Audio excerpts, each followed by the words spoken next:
அனைத்திந்திய அண்ணா திராவிட முன்னேற்றக் கழகத்தில் சசிகலா, ஓபிஎஸ் இவர்கள் இணைவதற்கான போராட்டத்தை செங்கோட்டையன், கே.பி. முனுசாமி, தங்கமணி, வேலுமணி இவர்கள் அனைவரும் தற்பொழுது எடப்பாடி பழனிசாமி வீட்டில் 3 மணி நேரத்திற்கு மேலாக போராட்டத்தை நடத்தியிருக்கிறார்கள். அதாவது அதிமுக பிளவுபட்டால் நிச்சயமாக 2026 சட்டமன்ற தேர்தலில் வெற்றியடைய முடியாது. நிச்சயமாக நாம் கூறலாம், அதிமுகவின் தலைமையை விட அதிமுகவின் தொண்டர்களது ஒற்றுமைதான் நம் அனைவருக்கும் மிகப்பெரிய ஒரு வெற்றியை ஏற்படுத்த முடியும். இது நிச்சயமாக வருகின்ற சட்டமன்ற தேர்தலில் எடப்பாடி பழனிசாமி அவர்கள் எடுக்கின்ற முடிவுகளை பொறுத்து அமையாது.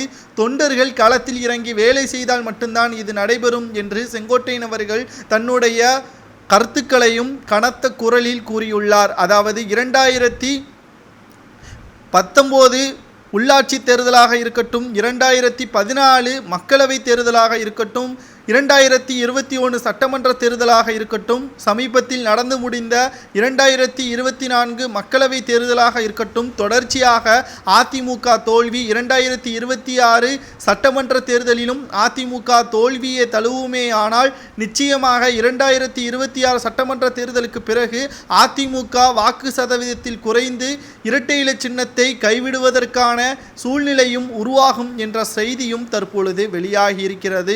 ஒட்டுமொத்தமாக அனைத்திந்திய அண்ணா திராவிட முன்னேற்ற கழகத்தில் சசிகலா, ஓபிஎஸ் இவர்களது பங்கு நிச்சயமாக இருக்க வேண்டும். அதாவது தொண்டர்கள் ஒற்றுமையாக அடிமட்டத்தில் வேலை செய்தால் மட்டும்தான் அவர்களது வேலைதான் நமது வெற்றி என்றும் செங்கோட்டையன் அவர்கள் கூறுவது நிச்சயமாக எடப்பாடி பழனிசாமி அவர்கள் மண்டையில் உட்காருமா என்பது ஒரு கேள்விக்குறிதான். காரணம், இவர்கள் இருவரும் கட்சிக்குள் வந்துவிட்டால் மீண்டும் பொதுச்செயலாளர் பதவியில் பிரச்சனை வரும். பொதுச்செயலாளர் பதவி கூட எடப்பாடி பழனிசாமி அவர்களிடம் இருந்து பறிப்பதற்கான சூழ்நிலை உருவாகும் என்ற அச்சத்தின் காரணமாகத்தான் எடப்பாடி பழனிசாமி அவர்கள் கட்சியிலிருந்து நீக்கப்பட்டவர்களை மீண்டும் இணைக்க முடியாது என்று கூறி வருகிறார்.